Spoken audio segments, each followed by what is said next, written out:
Hello everyone, welcome to Gurudev classes. I hope you are doing well. Guys, आज हम करेंगे utility analysis के बारे में कुछ कंसेप्ट। तो सबसे पहले उपयोगिता विश्लेषण क्या होता है, इससे रिलेटेड क्या अलग अलग जो डेफिनेशंस हैं इनके मीनिंग्स हैं और इसकी हम धारणाएं पढ़ेंगे, क्या क्या होते हैं, इनके टाइप्स करेंगे। तो बात करते हैं सबसे पहले यूटिलिटी यानी कि उपयोगिता क्या होती है। देखो, किसी भी पदार्थ की वो शक्ति जिसके द्वारा हम अपनी आवश्यकताओं को संतुष्ट करते हैं वह उसकी उपयोगिता कहलाती है। जैसे मान लीजिए आपको प्यास लगी है तो हम पानी पी लेंगे और पानी पीकर अपनी प्यास को संतुष्ट कर लेंगे। तो इस तरह हम कह सकते हैं कि पानी के अंदर वो शक्ति है, वो सामर्थ्य है जिससे कि वो हमारी प्यास को संतुष्ट करता है। तो हम कह सकते हैं कि पानी में उपयोगिता होती है। इसी तरह से मान लो हमें भूख लगती है, हम रोटी खाते हैं और अपनी भूख को मिटा लेते हैं। तो इस तरह हम कह सकते हैं कि रोटी के अंदर भी वो शक्ति है जो हमारी भूख को संतुष्ट कर सकती है। तो ऐसी कोई भी चीज, ऐसा कोई भी पदार्थ जिसमें ऐसी शक्ति होती है जो हमारी आवश्यकता को संतुष्ट कर दे, तो उसके अंदर यूटिलिटी, उपयोगिता पाई जाती है। तो उपयोगिता की हम दो धारणाएं करते हैं। एक होती है हमारी कुल उपयोगिता। नाम से ही पता चल रहा है, कुल उपयोगिता में जितनी भी यूनिट हम किसी वस्तु की खरीदते हैं, मतलब हमने रोटी एक खाई, फिर दूसरी रोटी खाई, फिर तीसरी खाई, इन तीनों से मिलने वाली यूटिलिटी को जब हम ऐड कर देंगे, जितनी भी मात्राएं हमने कंज्यूम की हैं, तो उनसे मिलने वाली यूटिलिटी का जो टोटल होगा वो कुल उपयोगिता कहलाएगा। तो टोटल यूटिलिटी या कुल उपयोगिता क्या होती है? किसी भी वस्तु की विभिन्न मात्राओं के उपभोग से प्राप्त होने वाली उपयोगिता की इकाइयों के जोड़ को ही हम कुल उपयोगिता कहते हैं। यानी कि टोटल यूटिलिटी ऑफ एक्स निकालना है तो क्या होता है ये? It is the function of Q x.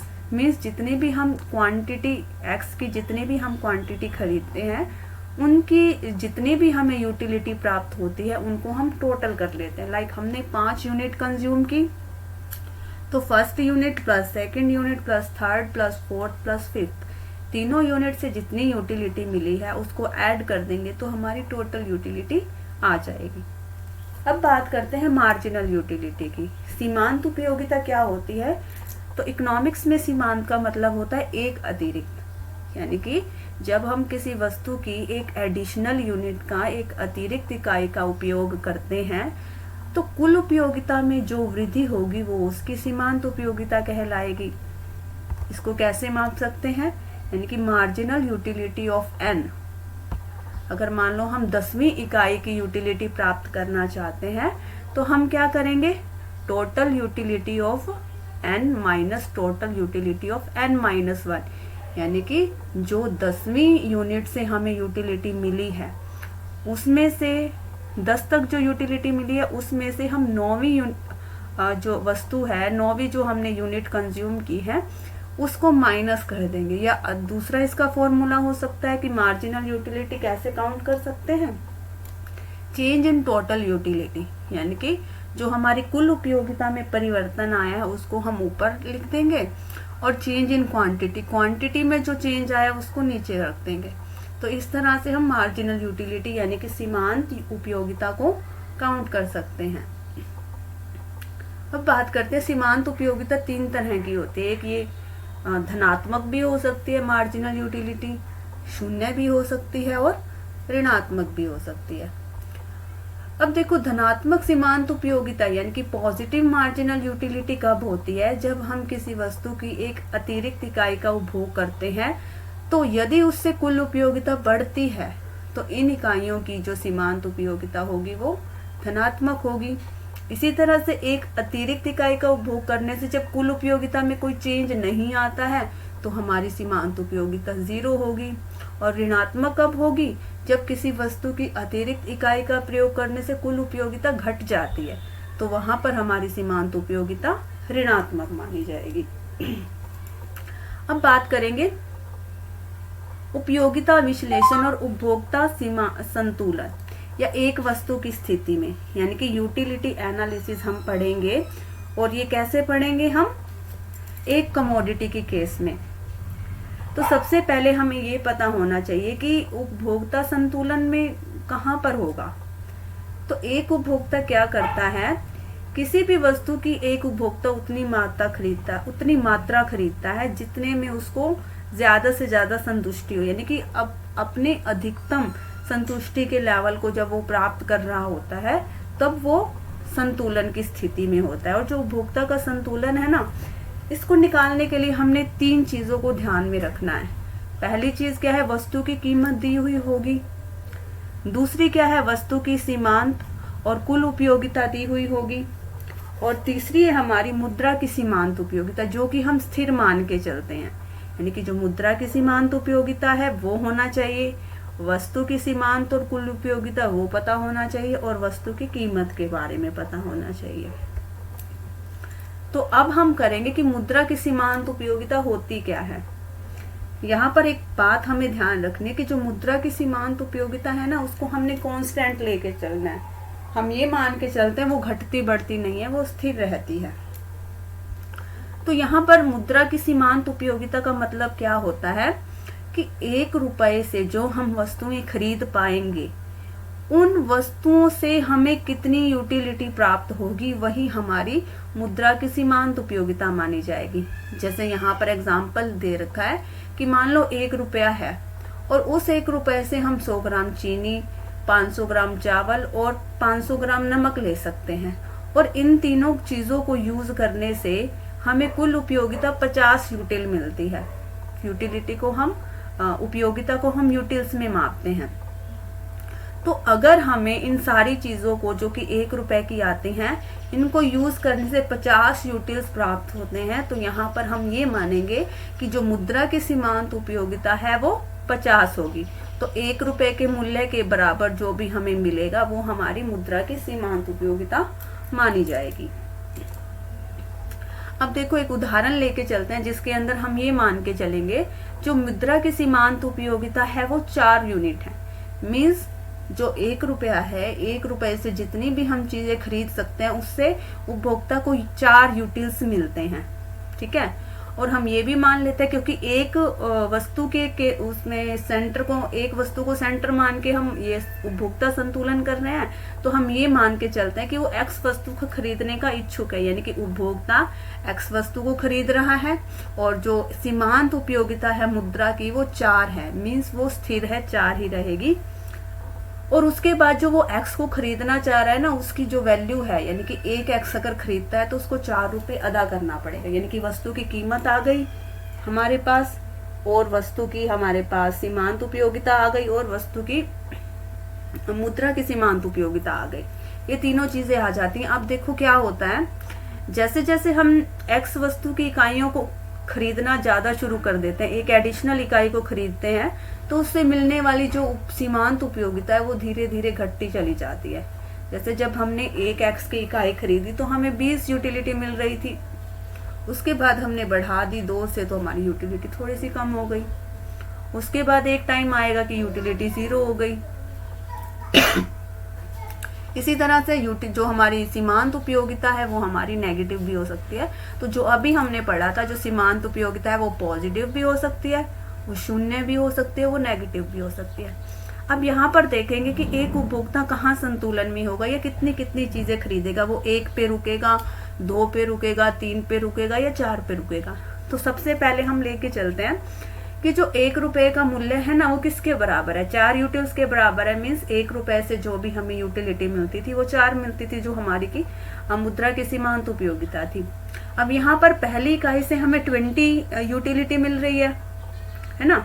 तो यहाँ पर अगर हम देखें, हमें पैसे तो 4 रुपए देने पड़ रहे हैं ना, यहाँ पर कीमत तो 4 रुपए अदा करनी पड़ रही है, जबकि यूटिलिटी हमें 20 मिल रही है। यानी कि अगर हम 20 को 4 से डिवाइड कर दें, यानी कि 5 रुपए के बराबर हमें यूटिलिटी मिल रही है, जबकि कीमत हमें 4 देनी पड़ रही है।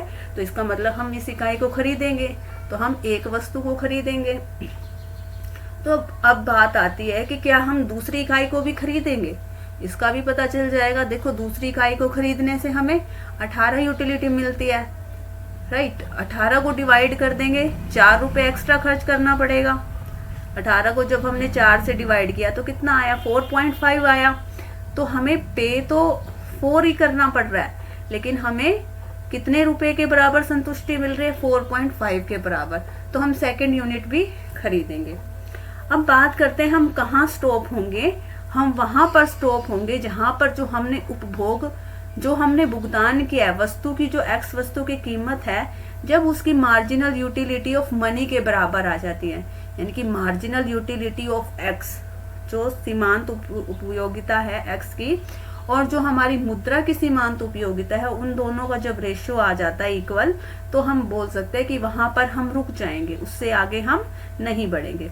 तो यहाँ पर सेम दे रखा है, price of x what you pay is equal to money worth of marginal utility MUX divide by MUM, यानी कि मार्जिनल यूटिलिटी ऑफ एक्स को डिवाइड कर लेंगे मार्जिनल यूटिलिटी ऑफ मनी से, मुद्रा की सीमांत उपयोगिता से। तो यहाँ पर हम कह सकते हैं कि एक उपभोक्ता कब संतुलन में होगा, जब price of x is equal होगा marginal utility of x divide by marginal utility of money.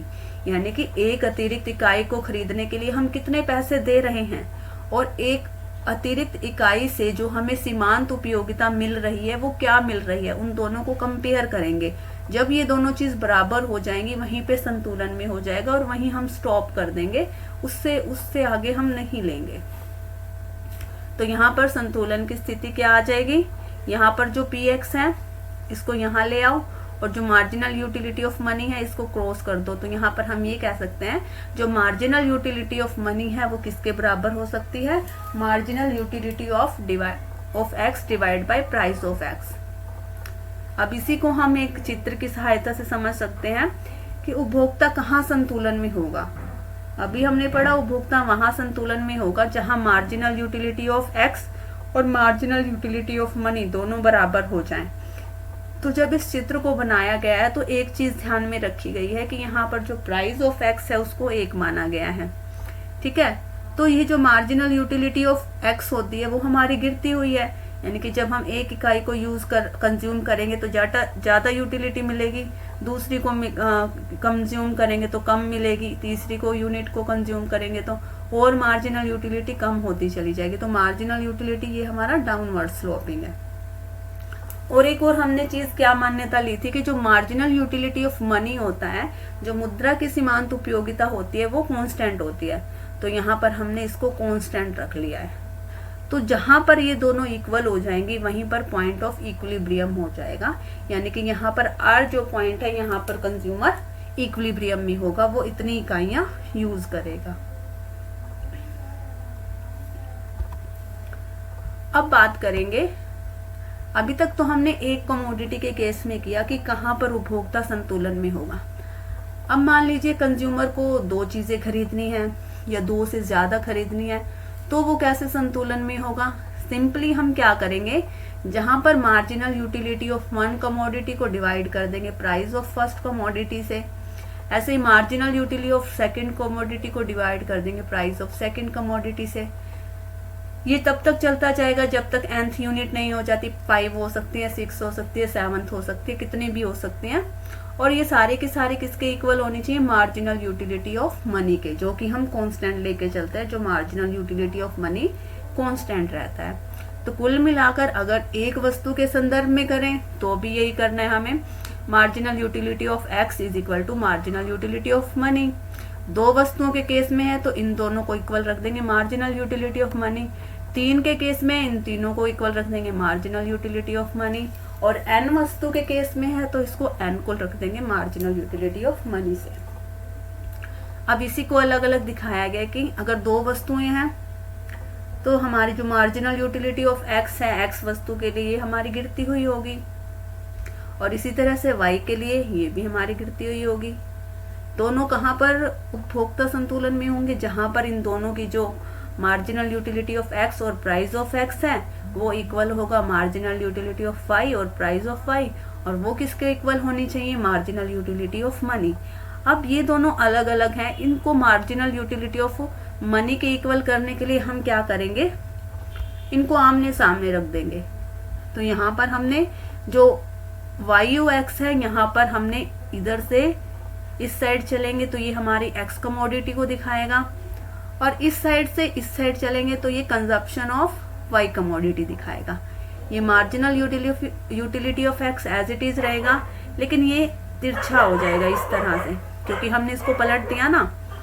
तो जब हम इसको इसके सामने रखेंगे तो दोनों जहां पर कट करेंगे वहीं पर मार्जिनल यूटिलिटी ऑफ मनी आ जाएगा, जो कि कांस्टेंट रहता है। तो यहाँ पर पॉइंट आर के ऊपर जो है हमारा इक्विलिब्रियम माना जाएगा। इससे क्या पता चलता है कि जो एक्स है ना उसकी तो वो 8 यूनिट कंज्यूम करेगा, और जो वाई है उसकी वो 12 यूनिट कंज्यूम करेगा। आई होप गाइज आपको ये लेसन समझ में आया होगा। फिर भी अगर आपको कोई डाउट है आप कमेंट सेक्शन में पूछ सकते हैं। Thank you so much.